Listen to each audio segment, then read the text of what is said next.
بسم الله الرحمن الرحيم. السلام عليكم ورحمة الله وبركاته. تعقيبا على مباراة النادي الأهلي، الفيديو اللي أنا عملته تصحيح بس إن خبير التحكيم المصري كابتن ياسر عبد الرؤوف كلمني وقال لي وأقنعني إن هدف النادي الأهلي هدف صحيح 100%، لأن الكورة هي اللي سابقة ياسر مش ياسر اللي سابقها. فانا كنت بتكلم كمان على حته الخط اللي هو كان المفروض يجيب الخط بتاع اخر واحد لمسه اللي هو ياسر، يعني اخر واحد. هم جابوا الفار جاب الخط اللي هو اول ما الكره اتلعبت لتريزيجيه. فانا كان التعقيب على كده وكنت بقول ان هي اوفسايد على كده، ولكن كابتن ياسر عبد الرؤوف اكرمه الله قال لي ان هو هدف صحيح 100%، وانا اقتنعت. وانا بتاسف لجماهير الاهلي وبتاسف للناس اللي هي اتفرجت على الفيديو، ان والله دي مش غلطتي، لان هي ما اتعادت مره واحده بس وجت من ورا، فعشان كده كنت بقول ان هي فيها شك. فلما الكابتن ياسر صحح لي فانا طالع بعتذر وبقول ان الهدف صحيح 100%. سيبك بقى من مباراه الاهلي، تعالى على مباراه الزمالك.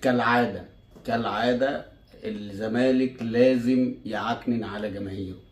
كسبان 1-0، المدرب بتاعه لخبط في التغييرات، عمل تغييرات هلامية، تغييرات كلها سمك لبن تمرين، فادى الافضليه لفرقه الجونه اللي هي المفروض تكسب النهارده. خلي بالك الشوط الاولاني غلطه من صلاح مصدق بياخدها المهاجم ويشوطها قنبله بتيجي في العارضه، ودي كانت المفروض جول. الشوط الثاني فاول بيتشاط بتيجي في العارضه ومن مسافه بعيده كان المفروض تخش جول. والجون الثالث العالمي اللي الراجل جابه بتاع الجونه، كرة من جمله جميله جدا ما بنشوفهاش من لعيبه الاهلي ولا الزمالك، اتحطت من ورا الكابتن حسام عبد المجيد. الراجل بطنها للراجل اللي جاي، حط وش رجله في المقص، نفس الكرة اللي هي جت في العارضه اللي هي قبليها على طول. فالنهارده الجونه حق ربنا وصراحه ربنا ان هو ياخد التلاته بونت.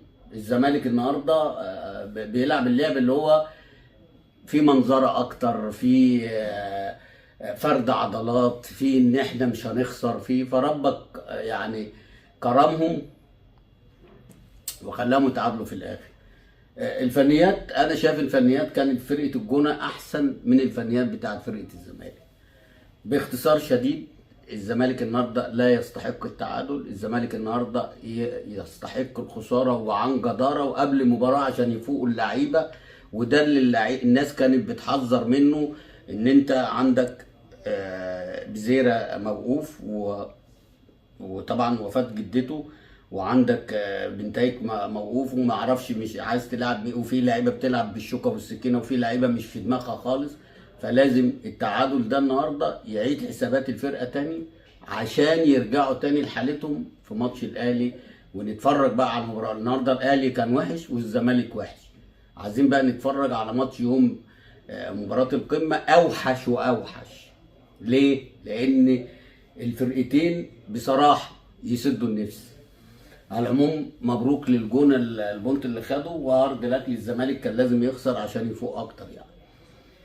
وان شاء الله باذن الله بكل رضا وبكل امتنان بتمنى البيراميدز النهارده اللي بيمثل الكره المصريه، اللي خد مكان انديه، ربنا يكرمه النهارده، اللي مش جايبين حس ولا خبر لا الماتش بتاع النهارده اهلي جده ولا الماتش اللي هو كان قبل كده، اللي هو مش فاكر الفرقه اللي هي كانت اسمها ايه، نيله بنيله دي. المهم كسب الماتش الاولاني ولا فيه هيصه ولا زنبليطه، كان في فرقه تانية بتكسب، كانت الشو والدنيا واو نص المحيط وثلاث ارباع المحيط والكلام الفاضي ده. ادي فرقه معتمين تعتيم غير عادي. ليه؟ هو الفريق ده مش مصر يا جدعان. ربنا يكرمه النهارده ويكسب ان شاء الله ويشرف الكره المصريه اللي هي عامله مش واخده بالها. المسؤولين اللي في الكره المصريه عاملين مش واخدين بالهم. ده فريق مصر يا جدعان، ده بيمثل مصر يا جدعان، ولا هي بس الهيصه والزنبليطه اللي يلا اشوفكم ان شاء الله قريب باذن الله. سلام عليكم.